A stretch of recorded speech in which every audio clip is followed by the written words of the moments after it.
Hi, my name is Martin Higginson. I'm the Executive Chairman of Huddled Group plc.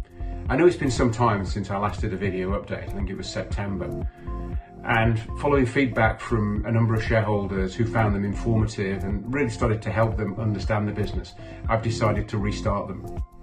Now, I can't guarantee they'll be every week, but what I can guarantee is that they'll be there on a regular basis and hopefully help you keep informed with the business and understand it a little bit better. So let's look back a little bit over 2025, what we've achieved, some of the great successes, some of the things we possibly could have done better. It's also worth remembering that Huddled is still very much in a startup phase, and that's always difficult in a public company environment because we're doing everything under the microscope. This year we'll achieve revenues of circa £19 million, which again I think for a startup is pretty good, pretty impressive really. And I thank the team for all the hard work that they've put into achieving that number. We're up 47% year on year, so again pretty impressive. But I think more importantly, what have we done this year to underpin where we're going and what we're going to do and how we're going to grow the business going forward. So we've spent a lot of time strengthening the team. We've brought on board Michael Ashley, who's got a wealth of retail experience, ex-Holland & Barrett, ex-Boots. He really brings with him that knowledge that I think we were lacking in the business. We've also added a trading director, we've added supply chain managers, and we've added new brand managers for Boot Beauty to really strengthen the team and help us move forward. So the focus, what has been the focus? Well, it all starts with stock, and I'll get into each brand individually and what that means. But if we get the right stock, then selling it at the right price, and because we're all about surplus, we know we can sell it at the right price. We know we can make decent margins. But if we get the right stock, then that helps. It improves our cost per acquisition, acquiring new customers. That becomes really easy. And it also means that customers come back on a regular basis because they know that we've got great stock at great prices. So one of the things that Michael and his team have done is really focused in on the stock and the stock buying. And that focus has really helped us, certainly in the second half of this year, drive the businesses, especially Discount Dragon and NutriCircle, into operational profitability. And that's a key milestone for the business, and I think a key milestone for shareholders. So let's look at each brand individually. Discount Dragon, probably the most complicated of all of our brands. That said, it's the biggest sector, groceries and alcohol. We know it's huge, and that we know there is a big sort of surplus problem. We're seeing that more and more every day. And as we grow and our relationships with suppliers becomes deeper, we can really see the challenge that some of them face in terms of surplus and supply chain issues. And again, with this brand, and probably more importantly with this brand than anything else, it starts with the product, it starts with the stock.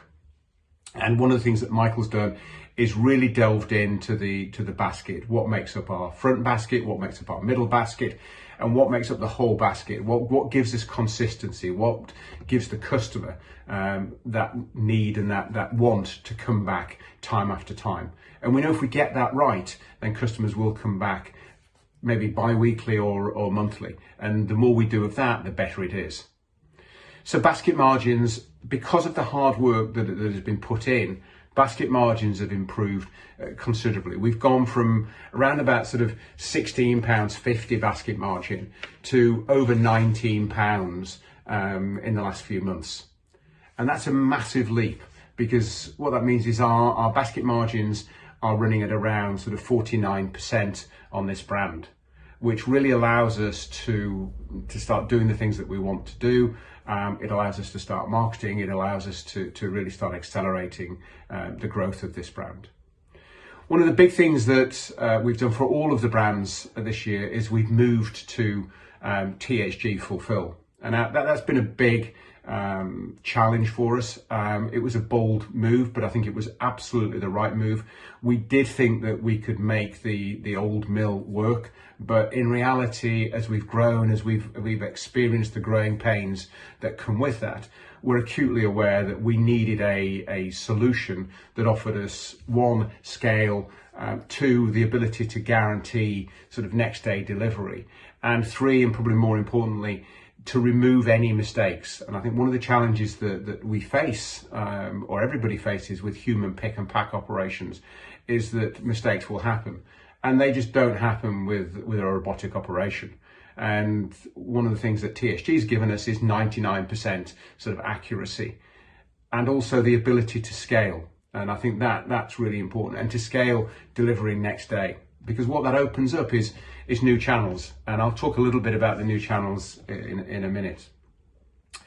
So as we move on to NutriCircle, again, all about product. One of the things we set ourselves a challenge this year is to move the brand from being sort of really protein and protein shakes, protein bars centric, to be much more about health and wellness. And as part of that, we expanded our range, and we added vitamins, we trialed supplements early this year, and they've been a great success. And we've partnered with a number of sort of leading providers of vitamins in order to take their surplus and to drive both AOV and ultimately basket margin. So what does this mean? Well, basket margin, well, let's start with AOV, average order value. So the average order value has gone from about £30 at the beginning of this year to over £36. And because we're on good margins with the NutriCircle brand, around about sort of 60% margin, this means that our basket margin has gone from around about £15 earlier this year to nearly £18 towards the tail end of this year. Now that makes a massive difference, and that makes a massive difference to the profitability of this business. That extra sort of £3 just flows straight to the bottom line. And with the move to THG, we're now in variable costs. So our fulfillment is a variable cost. NutriCircle has got less products in its average orders, so around about sort of 6 products. Discount Dragon's probably running around 10 products, and we pay per pick at THG. So with NutriCircle, our margins are sort of slightly better than with Discount Dragon. What we've also seen with NutriCircle is very solid returning customers, really encouraging. And we've seen great growth in the business, and that will continue, especially now we're bedded into THG. We've managed to offer customers, or they can order up to 11 p.m. for next day delivery, and that makes a big difference in terms of customer expectation. And I think I've spoken before about customers expect an Amazon type service, and we need to deliver that if we're going to compete aggressively and actively in the e-commerce sector. Then we need to be able to deliver customers at that level of service, and that's something that THG gives us. And not only does it give us that, it allows us to scale the business without fear of mistakes, without fear of not being able to deliver on time. And again, this opens up the new channels, which I'll talk about. As we move on to Boop Beauty, Boop has really been a year of investment in new customers. And it's worth remembering that as of sort of September last year, September 2024, when this business was relaunched, and it was relaunched from almost a start of zero, we've had to add new customers. We've had to build that customer base, and in 2025 we will have added around about sort of 50,000 new customers. Now there's a cost to doing that, and that's a cost that we're prepared to invest in, and we're prepared to sort of really grow that customer database. And what we have seen with Boop is their propensity to return is really high. So we know that the lifetime value of that customer is going to pay dividends in time. We've had some big stock challenges in Boop, and we can't get away from that. It's been a real issue. So what have we done about that? Well, first of all, we've brought a new brand manager on, somebody with a wealth of experience in buying beauty stock. And that's really helped us. Already she's unlocked a number of new key supply chain initiatives for us. And one very big one from a US sort of wholesaler aggregator of surplus cosmetics products. Now, whilst that's meant some delay in terms of getting those products in from the USA, what it does give us is great continuity of supply as we move into 2026. Now, revenue for Boop, we'd actually hoped that Q4 was going to be bigger than it actually has transformed to be. Why is that? Well, I think there's a number of reasons. One, we talked about the stock issues They've been a challenge. They're now fixed. We're happy with it. We're happy as we move forward. We also had some challenges as we moved into the auto store, which is a fully robotic system in THG. And one of the things the auto store wasn't used to sort of looking at was potentially damaged stock or damaged packaging or packaging that was out of date. And it actually kicked it out. It rejected those items. So we had to reteach or teach the auto store that this was perfectly okay for Boop, and that took a couple of weeks to get sorted out. But it is sorted out now. Our ability to deliver quickly and promptly is amazing, and what it does do is it just opens up huge potential for this brand as we move forward. So look, Q4 definitely not where we wanted it to be. What does that mean for 2026? Well, look, we've got the stock sorted out, we've got the fulfillment sorted out, and we've got a brand manager that's got a depth of knowledge in this sector. So I think we've got some massive ticks in the box, and the opportunity around Boop and cosmetics is still the same. There's over £3 billion worth of cosmetics that go to waste each year. So it's a problem that we can solve, and we can really help unlock the potential in that brand. We also soft launched this month a new brand, a sort of sub brand of Discount Dragon, really. And why did we do that? Well, first of all, we were approached by a number of sort of partners that have got lots and lots of sort of surplus stock, supply chain issues, not necessarily always in the areas of groceries and alcohol or health and wellness or cosmetics, but they had a problem. And what they were talking to us about was how can we help them solve that problem? So what we've done is we've come up with a brand called quicksales.com. And what Quicksales allows our partners to do is to effectively use us as a surplus marketplace. So we will sell their products. Often we'll do it in a partnership basis, on a consignment basis, so we have no stock risk. And we'll use our network of partnerships with deal sites such as Latest Deals and some of our other relationships with Meta and Google to really explore the opportunities for this brand and to get customers to become aware that they can get clearance products from us from another brand, clearance products that they possibly couldn't get within any of our traditional brands. So we're quite excited about that, or this opportunity.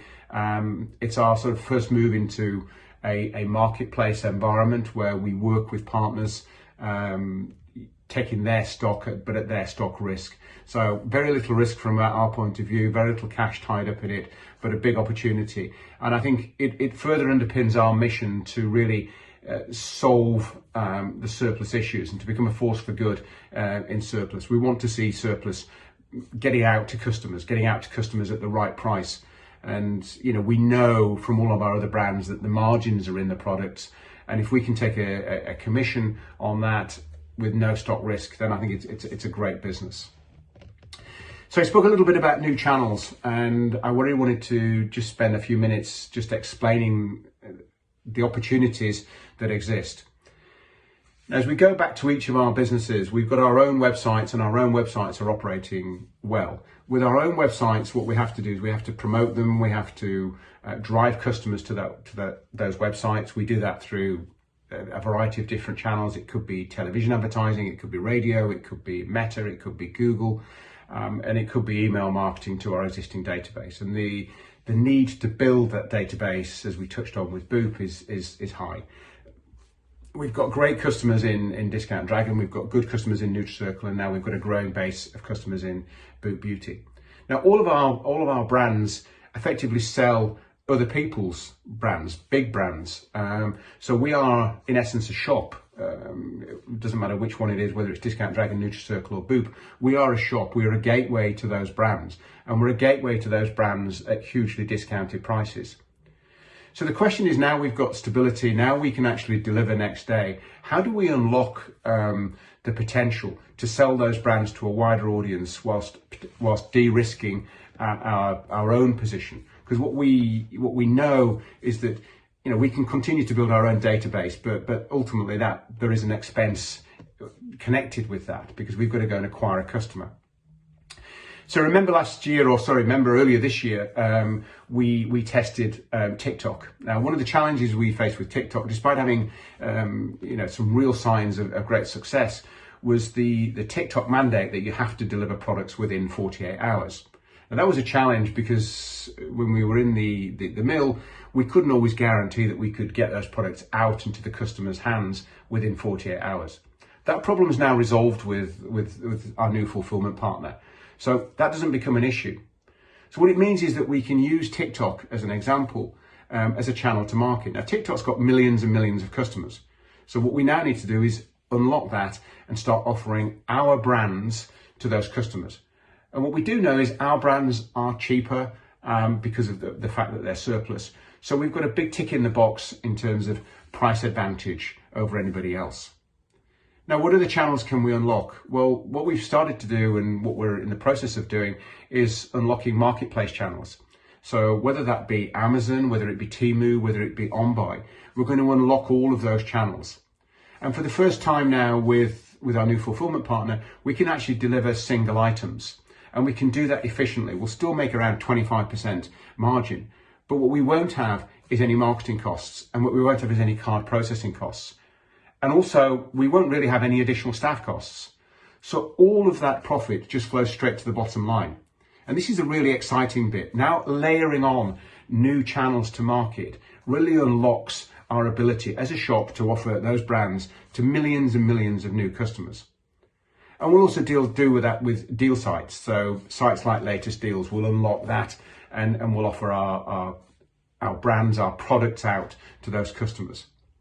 And because our products will be next day delivered, so we can offer a sort of prime type service, as well as being cheaper, it means that the algorithms within all of these marketplaces will work in our favor. And it means we're going to get moved up and nearer the front page for the products. So I think really, really exciting in terms of the new channels. And that just layers on what we're doing with our core channels, what we're doing with our own websites, and what we're doing with our own customer base. So we continue to market to them. We'll continue to market through the marketplaces. We'll continue to market, and we'll start to market through the likes of TikTok, Amazon, Temu, and OnBuy. And as I said, for us, it's mega exciting because we've now got the products in place, which we spoke about earlier, and that was very important. We know that we've got the right products, those 150 per brand that people want to buy on a regular basis. We know we've got the pricing right because we're buying these aggressively, and we've got between sort of 50 and 60% of margin on those products. So what it really means is that we can unlock this new potential. So look, let's look at what's the outlook for 2026. Well, I've touched a lot on new channels. I've touched a lot on the new opportunities. We're excited about all of the brands. They're all growing. We can see Discount Dragons made leaps and bounds. We did a TV show in November, and that was a great success. We really saw the potential for the Discount Dragon brand. We did nearly £100,000 of revenue in a single day on the back of the TV show. So really, again, shows the opportunities there, especially now we've got things right in terms of getting the deliveries, getting accuracy of deliveries, getting the stock sorted out, and all the rest of it. So, what are the opportunities? Where are we going with all of this? Well, as I said right at the start of this video, we are a startup. We're still in sort of startup phase, but we're now getting to a level of, I think, maturity. We're now in the second sort of phase of our growth trajectory. We've really got an amazing team in place now. We've got a team with a depth of retail knowledge that we didn't have before. We've got a depth of sort of buying knowledge. We know what products we need. We've got rid of the old warehouse, which had lots of sort of challenges with it. As I said, we thought we could do stuff there, but the reality was we couldn't. Maybe we should have done that better, but we've got that fixed. And the THG warehouse, yes, there's been some pain. Yes, there's been some teething issues, all of which we expected. But as we move into 2026, we've got an A-class fulfillment partner, a fulfillment partner that can scale with us and can give us that next day, that prime sort of delivery type service that I think customers demand. New channels to market, we've talked about that. I think the big opportunities, all of which are highly accretive and throw straight to the bottom line. So look, we're mega excited about 2026. You know, it's been an interesting year. It's been a great year. We've learned a lot. We continue to learn every single day. There's no day that we're not learning, and we're getting better at what we're doing. So look, thanks very much for listening. I'm sorry this has dragged on longer than normal. And I'd just like to sort of take this opportunity to wish everybody a Merry Christmas, a great sort of holiday over the next week or so. And hopefully you, like me, are looking forward to an exciting and challenging 2026. Thanks very much for tuning in. Until next time, goodbye.